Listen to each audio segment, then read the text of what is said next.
Isa telonjato sy arivo no afaka isitraka fampiofanana arak'asa ary afaka hiditra eo amin'ny sehatra ny asa avy hatrany ao amin'ny sehatra BPO na ny business process outsourcing na natsoa hoe call center aoriana ny 5 volana ao anatin'ny fandarana asa asanay tanterana itetika SAPIC na ny pôle intégré de croissance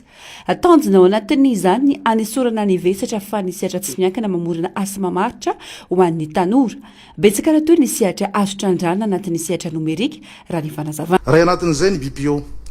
manaraka eo koa ny resaka fintech zany hoe ny fampiarana ny teknôlôjia amin'ny resaka finance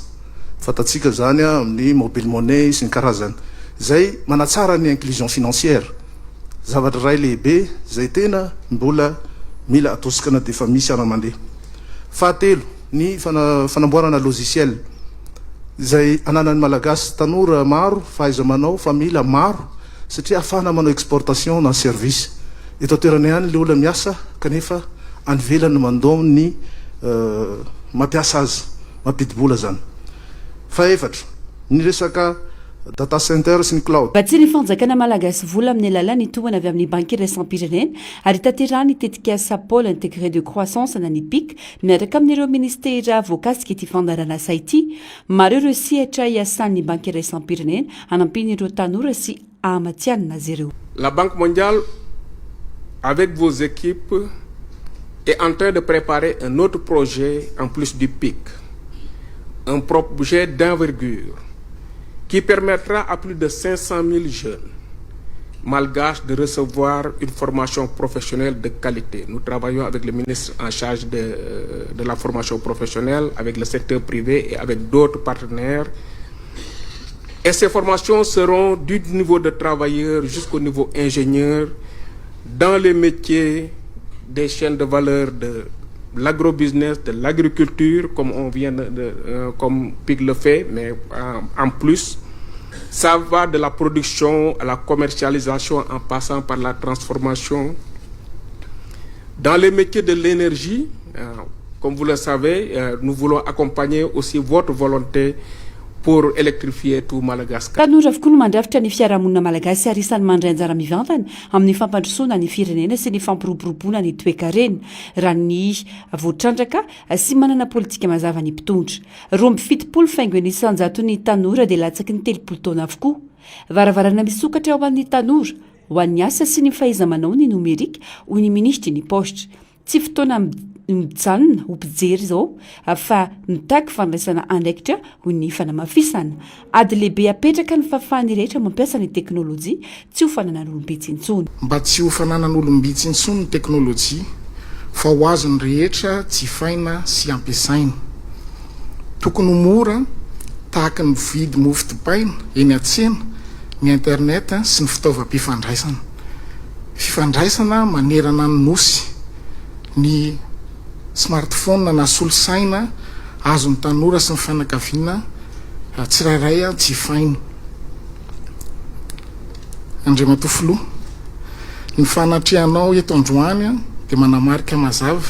fa lahara-pahamehana ho an'ny fitondrana ny tanora malagasy sy ny hoavin'izy ireo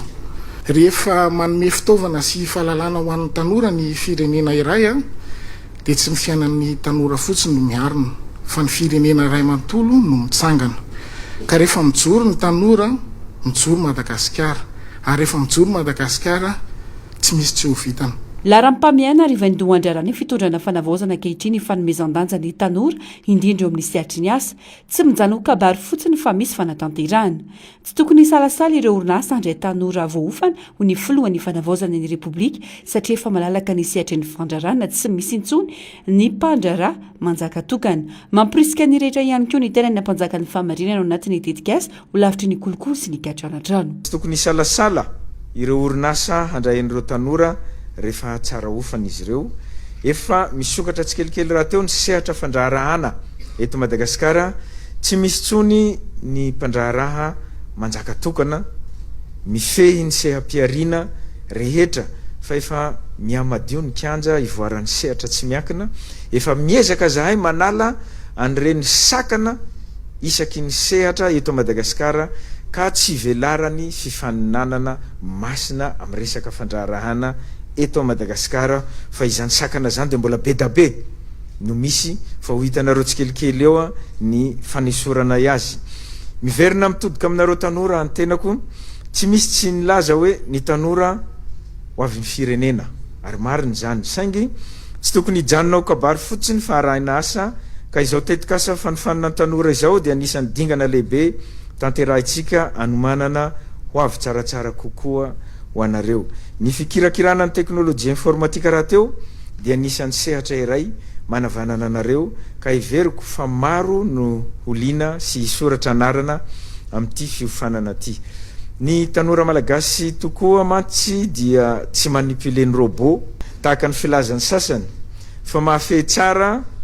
anio taranjeo ary mahay mandanjalanja sy mamakafaka raha ny fantatra misa efatra ny andiany ahatanterahana ny programa anasa asanay ary tanora misa 300 no ofanina ao anatin'ny 12 volana ireo andiany efatra ireo dia ho tanterahana isaky ny 3 volana mahatratra 29 ireo tanora raisina mandritra ny andiany voalohany ny andiany faharoa 27 ny andiany fahatelo 27 ary 27 amin'ny andiany faefatra ho tanterahina ny 7 telopolo sy 1 janoary ao amin'ny 15 bare manomboka amin'ny 9 ora maraina hatramin'ny 10 ora ariva kosa ny fandraisana ny tanora amin'ny andiany voalohany raha ny fampahafantarana ity fandarana ity totosandro hoany ihany koa ny fifanaovatsony fifanarahanmpiaramiasa teo amin'ny tetika asa pik ny fitondram-panjakany ny mpamatsy vola ary ireo orinasa voakasika